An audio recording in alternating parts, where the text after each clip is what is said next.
Hello friends. आज की इस वीडियो में मैं आपको बहुत इजी बहुत सिंपल वे में पेंशन कैलकुलेशन कैसे करते हैं वो मैं आपको बताऊंगा। सेकेंडली, आज पेंशन पेमेंट ऑर्डर जो है ओल्ड पेंशन सिस्टम के अंदर में इशू करने के लिए जो है क्या क्या कैसे कैलकुलेशन होता है वो आपको बताऊंगा। पेमेंट ऑर्डर के अंदर ही पेंशन कैलकुलेशन शीट रहता है। आपको अगर पेंशन कैलकुलेशन शीट को बनाना मालूम है तो वो पेंशन पेमेंट ऑर्डर एक उसमें एक कवरिंग और एक समरी डाल के पेंशन पेमेंट ऑर्डर इश्यू हो जाता है। तो बहुत कॉम्प्लिकेटेड नहीं है, बहुत इजी है जो है, और मैं बहुत इजी वे में समझा दूंगा। ये 10-15 या 20 मिनट्स का जो मेरा वीडियो है उसको आप देखेंगे तो आपको पेंशन कैलकुलेशन शीट जो ओल्ड पेंशन सिस्टम के अंदर आते हैं अंडर सीसीएस रूल्स 1972 के अंदर में कैसे करते हैं मैं आपको बता दूंगा। तो चलते हैं फ्रेंड्स।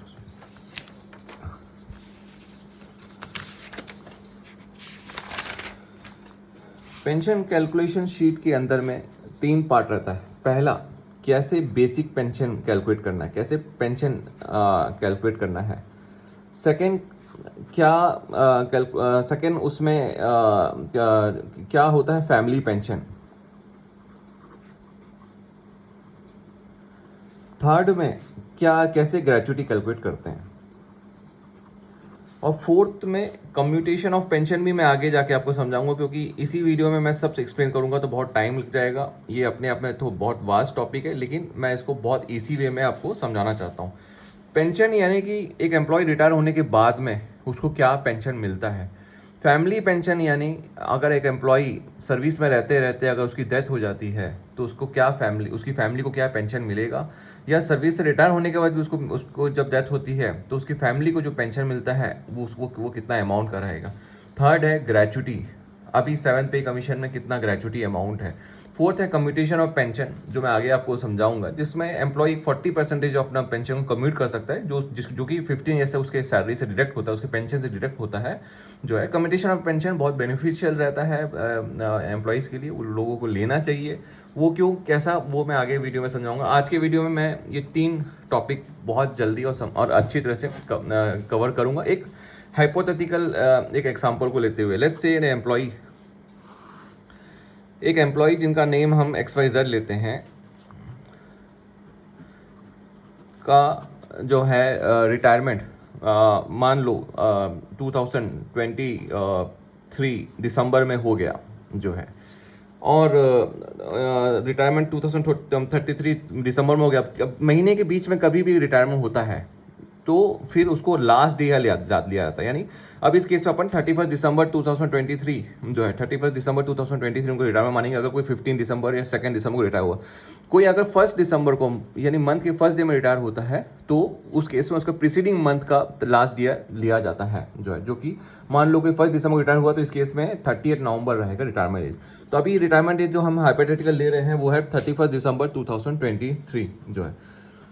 अब थर्ड में मान लेते हैं इसी वे में समझने के लिए, इनका जो पे at the time of retirement है, पे जिसमें डीए इंक्लूड नहीं है, वो हम राउंड फिगर में ले लेते हैं। मान लो जो है 1 लाख रुपीस ले लेते हैं पर मंथ था जो है। तो इस केस में इनका पेंशन कितना बनेगा, कैसे कैलकुलेट करना है। पहले आपको जो है एम्प्लॉयज़ का लास्ट 10 मंथ्स की सैलरी देखना है, लास्ट 10 मंथ्स का पे का एवरेज देखना है। लास्ट 10 मंथ्स का पे, 10 मंथ्स पे, लास्ट 10 मंथ्स पे इन्हें की, अगर ये दिसंबर 31 को रिटायर हो रहे हैं तो पिछले 10 मंथ का पे शुरू हो जाएगा इनका मार्च से, यानी कि मार्च 2023 से टू 31 दिसंबर 2003 का पे आपको देखना है। 31 दिसंबर 2023 का पे, जब मैं अब इसी वे में समझने के लिए पे हमने अभी 1 लाख ले लिया। पे ध्यान रखिए दोस्तों, डीए नहीं मिला रहा हूँ मैं, सिर्फ पे मिला रहा हूँ। तो लास्ट 10 मंथ का पे यानी कि 10 लाख रुपीस हो जाएगा, क्योंकि 1 लाख ईच रहेगा। 10 लैक्स का जो है 10 लैक्स का जो पे को फिर एवरेज लेना है, एवरेज ऑफ द 10 मंथ्स पे, जो कि 10 मंथ्स लेते हैं। इस केस में एवरेज जो है average of 10 months of pay will come to obviously 1 lakh rupees. 1 lakh rupees will be the average pay. Second में लेना है आपको उनका जो है करंट, अब ये जो पे आया जो है उस पे का 50% देखना है, तो ऑब्वियसली उस पे का हाफ देखना है। उस पे का हाफ यानी 1 लाख डिवाइड बाई हाफ, ये इसका 50% जो है will come to ₹50,000। Second stage में आपको देखना है कि इनका लास्ट मंथ का पे, और अब मैं यहाँ कर देता तो, और ये पहला स्टेप आपने एवरेज देख लिया 10 मंथ्स का पे। सेकेंड स्टेप में आपको देखना है कि उनका अभी का जो यानी कि रिटायरमेंट का जो मंथ है जो कि था दिसंबर 2023 को, उनको क्या पे मिलता है। तो दिसंबर 2020 को हमने हाइपोथेटिकल फिगर जो लिया था 1 लाख पर मंथ का 50% कितना बनेगा, वो भी ₹50,000 ही बनेगा जो है। अब इस केस में जो है विच एवर इज ग्रेटर या whichever is beneficial, so whichever is beneficial to the employee, whichever is beneficial to employee. अब दोनों फिगर सेम है तो ऑब्वियसली इस केस में जो है बेनिफिशियल टू एम्प्लॉई, या विच एवर इज ग्रेटर भी कर सकते, विच एवर इज ग्रेटर। अब विच एवर इज ग्रेटर में दोनों इक्विवेलेंट अमाउंट है, तो इनका मंथली बेसिक, इनका मंथली जो पे है, मंथली पे बन जाएगा ₹50,000। तो इन्हें नटशल ऐसा रहता है कि जो लास्ट मंथ का पे का 50% है, बट लेकिन ऐसे क्यों कैलकुलेट किया जाता है, क्योंकि in the event of some punishment और समथिंग, अगर उनका लास्ट मंथ का पे जो है किसी रीजन से कम रहा है, तो उस केस में वो एवरेज अगर जो 10 मंथ्स का पे का अगर उनका जो मंथली जो पेंशन अगर बनता वो ज़्यादा रहता तो हमें वहाँ लेते हैं। तो ये है दो तरीके, ये है एक ऐसा सिस्टम, लेकिन पेंशन कैलकुलेशन शीट में ये आपको दोनों शो करना है, और हमेशा ही ऐसा होता है मैक्सिमम केसेस में, जिसमें से उनका जो है जो लास्ट सैलरी का 50% ही बनता है, क्योंकि बहुत ही कम केस ऐसा होता है कि सस्पेंशन हो रहा हो उसका, या कोई डिसिप्लिनरी एक्शन कर उनकी सैलरी कम रहा हो जो है। तो बहुत सिंपल दोस्तों, आपको अगर लास्ट पे किसी एम्प्लॉय का पता है रिटायरमेंट के समय का, तो उसका 50% में आपने पेंशन निकाल दिया, तो उनका पेंशन इस केस में रह जाता है 50,000 पर मंथ प्लस एम्प्लॉय को मिलेगा डीआर, यानी dearness relief almost equivalent to dearness allowance रहता है, जो डीए रहता है। जैसे डीए बढ़ता है तो एक डीओपीटी की तरफ से जब ऑर्डर आता है कि, या मिनिस्ट्री ऑफ फाइनेंस की तरफ से जब आता है कि due to the consumer price index DA बढ़ चुका है इतना, तो फिर कुछ टाइम बाद फिर डियरनेस रिलीफ भी बढ़ने का भी एक ऑर्डर आता है, तो डियरनेस रिलीफ भी पेंशन के साथ में उनको मिलता है। अब ये तो हो गया दोस्तों, ये पहला पेंशन जो मैं बोला, पहला पेंशन इस केस में 50,000 प्लस डियरनेस रिलीफ। अब इस केस, अब इसी के बाद आपको फैमिली पेंशन भी बनाना है। अब फैमिली पेंशन जो है, फैमिली पेंशन आपको ध्यान रखना है कि जो लास्ट पे था, लास्ट पे डाउन आपको, आप सबको मालूम होगा, जो क्योंकि इसी वे में समझने के लिए अब मैं फैमिली पेंशन समझा रहा हूँ। फैमिली पेंशन जो में आपको एम्प्लॉय का जो लास्ट पे था, यानी कि इस केस में 1 लाख रुपीज़ था पर मंथ, जो हमने एक हाइपोथेटिकल फिगर जो हमने लिया। अब 1 लाख रुपीज़ का अब इसको दो तरीके से रहना है। एक एम्प्लॉय रिटायर होने के बाद में उसको अगर उसकी डेथ हो जाती है तो 67 ईयर्स तक जब तक वो नहीं पहुंच जाता, 67 ईयर्स तक जब तक नहीं पहुंच जाता। अब इस केस में अगर 31 दिसंबर 2023 को रिटायर हुआ तो वहाँ से 30, वहाँ से आपको 7 ईयर्स और मिलाना है, जबकि 67 ईयर नहीं हुआ तो वहाँ तक। तो फर्स्ट ऑलमोस्ट 31 दिसंबर 7 ईयर्स और ऐड कर लीजिए तो हो जाएगा आपका 2030 को तक इनका फैमिली पेंशन क्या रहेगा। और उसके बाद फ्रॉम 1 जनवरी 2031 में क्या पे रहेगा। तो इसको कहते हैं, पहले मैं आपको वो बता देता हूँ कि कैलकुलेशन कैसा रहेगा। अब 1 दिसंबर 2030 जब तक एम्प्लॉय का 67 ईयर्स नहीं हो जाता, उस केस में उनका जो लास्ट पे जो ड्रॉ कर रहे थे उसका 50% ही पेंशन रहेगा जो है, उसका 50% यानी कि हो जाता है 50,000 रुपीज़ जो है, 50,000 रुपीज़ पर मंथ रह जाता है। मोटा मोटी इसको बोलते हैं pension at, family pension at higher rate, family pension at higher rate. ये आपका हो गया family pension at higher rate, जो कि 67 ईयर्स तक जब तक वो, अगर वो जिंदा रहते तो, अगर 67 ईयर्स तक जब तक वो नहीं अटेन करते तब तक उनकी फैमिली को मिलेगा जो है। अब family pension eight normal rate भी कैलकुलेट करना है, क्योंकि 67 ईयर्स के बाद यानी अगले 7 ईयर्स के बाद में, यानी अगर एम्प्लॉय जो जो 67 ईयर्स अगर पहुंच जाने के बाद उसका, उनकी फैमिली को क्या पेंशन रहेगा उस केस में, यानी कि 1 दिसंबर 2030 से जो है उनका जो पेंशन जो है वो इसी अमाउंट, यानी कि जो लास्ट पे डाउन था, लास्ट पे डाउन का 30%, लास्ट पे डाउन हमने हाइपोथेटिकल फिगर लिया 1 लाख, तो लास्ट पे डाउन का 1 लाख का 30% हो जाएगा 30,000 rupees, per month plus DNS relief thereon plus DNS relief thereon. तो यहाँ भी जो फैमिली पेंशन हायर रेट में भी जो है DNS रिलीफ तो बाय डिफ़ॉल्ट ऐड रहता ही है, मतलब ऐड करना ही रहेगा पेंशन के देते समय जो है। तो इसमें फ्रेंड्स आपने इस वीडियो इतने अभी तक आपने पेंशन और फैमिली पेंशन दोनों समझ गए जो है। इसमें एक सिनेरियो ऐसा भी बनता है कि जब एम्प्लॉय जब जॉब में रहते हुए अगर उसका डेथ हो जाता है, इन सर्विस जब उसकी डेथ हो जाती है, तो ये जो हमने 67 ईयर्स लिया था वो ना रह के जो है 65 ईयर्स तक रहेगा। यानी कि अगर एम्प्लॉय जिंदा रहता है या तो और 65 ईयर्स की एज अटेन करता जो है ना, और जो है 10 ईयर्स नेक्स्ट 10 ईयर्स तक जो है यानी जब से डेथ हो, मान लो उसकी 45 ईयर्स की डेथ हो जा रही तो नेक्स्ट 10 ईयर्स हो जाएगा 55 ईयर्स। तो 55 ईयर्स तक उनकी फैमिली को family pension at higher rate के केस में मिलेगा, family pension at higher rate मिलेगा। और ये 65 ईयर्स या 10 ईयर्स जो पहले आता है उसके बाद में उनकी फैमिली को नॉर्मल रेट मिलेगा।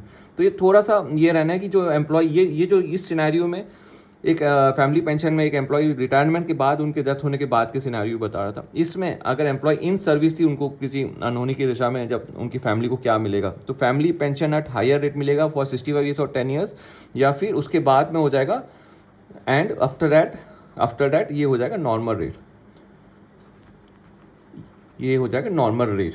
तो ये आपने अभी पेंशन फैमिली पेंशन कैलकुलेट करना सीख गया है। 50% हायर रेट है, 30% जो है वो नॉर्मल रेट है, तो ये आप समझ चुके हैं।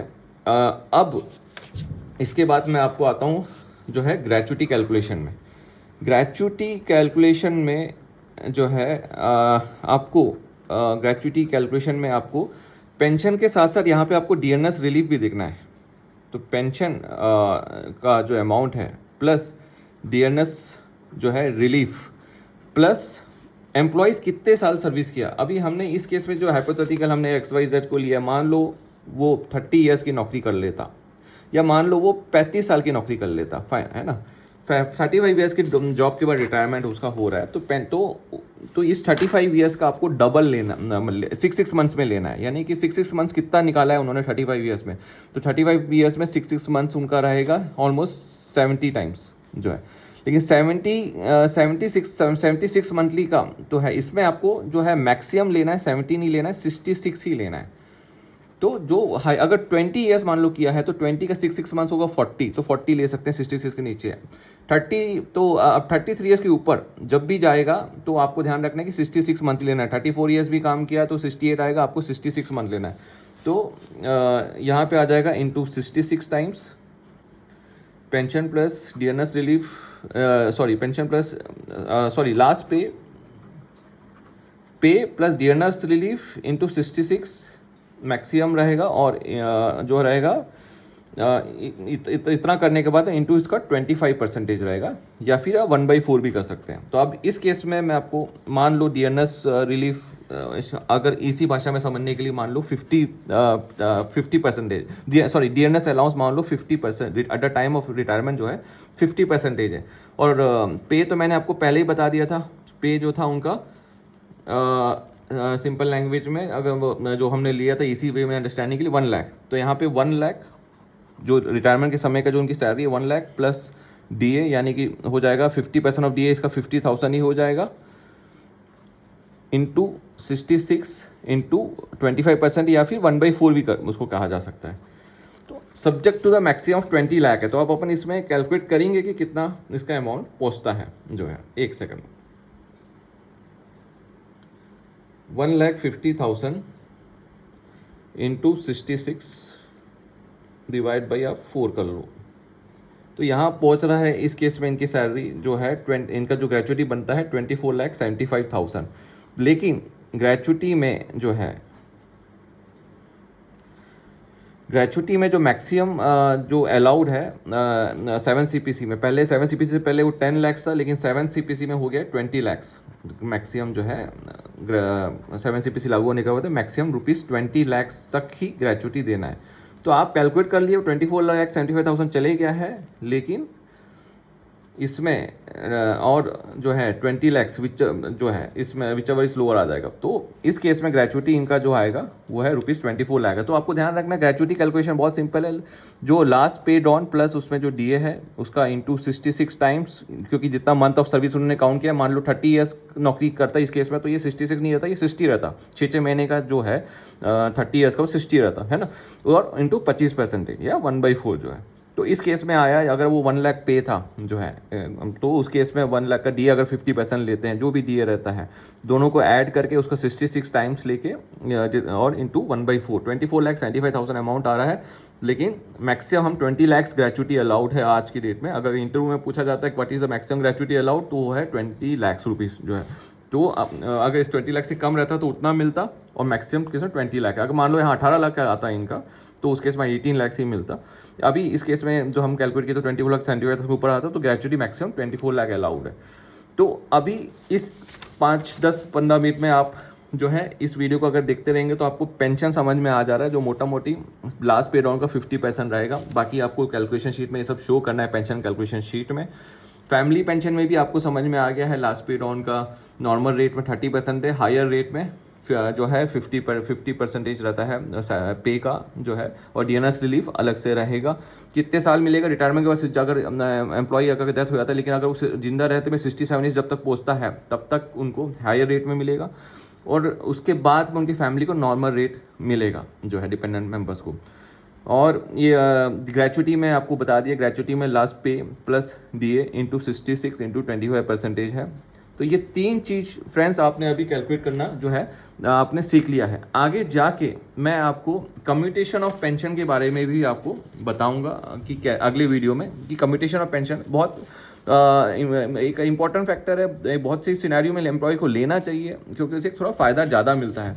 तो इस नोट में फ्रेंड्स मैं ये वीडियो ख़त्म करता हूँ। आप जो भी गवर्नमेंट सर्विस में है अपना खुद का पेंशन को कैलकुलेट कर सकते हैं। आगे जाके आप लोग अगर कहीं इंटरव्यू की प्रिपरेशन भी कर रहे हैं तो एक बार इस वीडियो को जरूर देख के जा सकते हैं। इसी वे में आपका जो है पेंशन, फैमिली पेंशन और ग्रेचुटी कैलकुलेशन के बारे में मैंने आपको बता दिया है। प्लीज़ इस वीडियो को लाइक कीजिएगा, सब्सक्राइब कीजिएगा फ्रेंड्स, इस चैनल को शेयर कीजिएगा जो आपके दूसरे गवर्नमेंट एम्प्लॉयज़ के साथ में या गवर्नमेंट जॉब की जो प्रिपरेशन कर रहे हैं उसके साथ में। और अगले वीडियो में मैं कम्पिटिशन और पेंशन के साथ आपके साथ आऊँगा। Thank you so much.